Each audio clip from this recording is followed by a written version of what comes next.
সবাইকে নিউজ 24 চ্যানেলের পক্ষ থেকে স্বাগত। সাবস্ক্রাইব করে আমাদের সাথে থাকুন।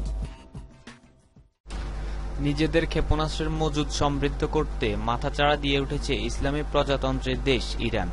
তাদের দেশীয় প্রযুক্তিতে তৈরি সাইয়াদ-3 বা হান্টার নামের মধ্যম পাল্লার ক্ষেপণাস্ত্রের ব্যাপক উৎপাদন শুরু করেছে ইরান।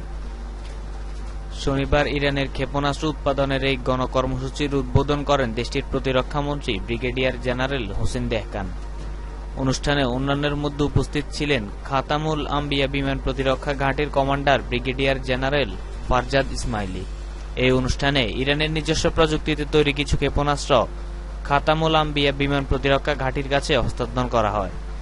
দেশটির প্রতিরক্ষামন্ত্রী হোসেন দেহকান বলেন, সাইয়াদ নামের অত্যাধুনিক ক্ষেপণাস্ত্রটি 120 কিলোমিটার দূরের লক্ষ্যবস্তুতে আঘাত হানতে সক্ষম।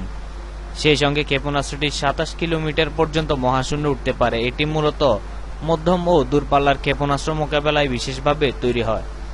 হোসেন দেহকান বলেন, ক্ষেপণাস্ত্রটিতে বিশ্বের সর্বাধুনিক প্রযুক্তি ব্যবহার করা হয়েছে। রাডার ফাঁকি দিতে সক্ষম বিমানকে ভূপাতিত করতে পারবে এই ক্ষেপণাস্ত্রটি। পাশাপাশি ড্রোন, ক্রুজ ক্ষেপণাস্ত্র, হেলিকপ্টার সহ দ্রুতগতির যুদ্ধবিমানকে মোকাবেলা করতে পারবে এটি।